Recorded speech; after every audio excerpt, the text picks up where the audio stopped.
आल्यावर एक व्हिडिओ बनवतो जर कसा आहे भाजीपाला आजच्या डेटला, कारण यूट्यूबवर व्हिडिओ 10 वर्ष 15 वर्ष किती पण वर्ष राहतात, पण त्यावेळेस बघून भारी वाटेल की बाबा त्यावेळेस भाजीपाला एवढा होता आणि आता एवढा आहे. इन्फ्लेशन रेट आपल्याला समजेल. तर ह्या भाज्यांची किंमत काय आहे ते आता मी सांगतो.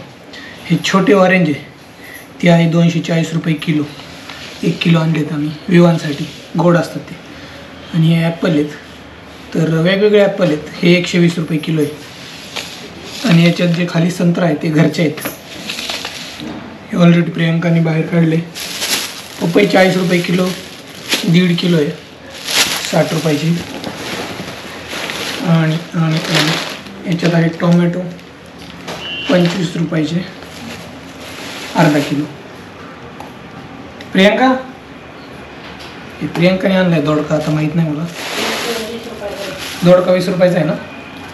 मेथी 30 रुपयाची. बघा ही मेथी 30 रुपयाला 1 गड्डी. याच्यात आहे वांगी 20 रुपये पावशेर. याच्यात आहे भेंडी 20 रुपये पावशेर, 80 रुपये किलो. भेंडी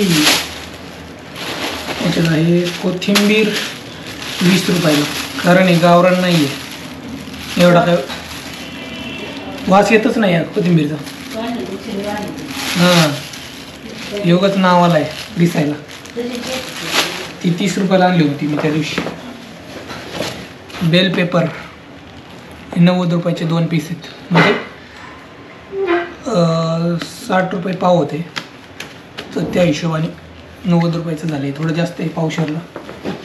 आणि ब्रोकोली पण 100 रुपये पाव आहे, तर ही 210 ग्रॅम काहीतरी मला 90 रुपयाला पडली. हे पिशवीत बघा काय आहे. काकडी 50 रुपये किलो आहे, तरी काकडी आहे 1 किलो आणली. गाजर पण 50 रुपये किलो आहे, पण आम्ही नाही 50 रुपये किलो आहे. 30 रुपयाचा अर्धा किलो आणले आम्ही गाजर. तिला म्हणलं 25 रुपये अर्धा, नाही म्हणली 30 रुपये अर्धा. आणि विशेष म्हणजे मुळ्याचा सीझन आहे आता, थंडीमध्ये मुळा आहे. 3 मुळे मला 40 रुपयाला मिळाले. एक गड्डी होती, त्याचा पाला काढून टाकला मी. आणि इथं आहे बटाटे 30 रुपये किलो.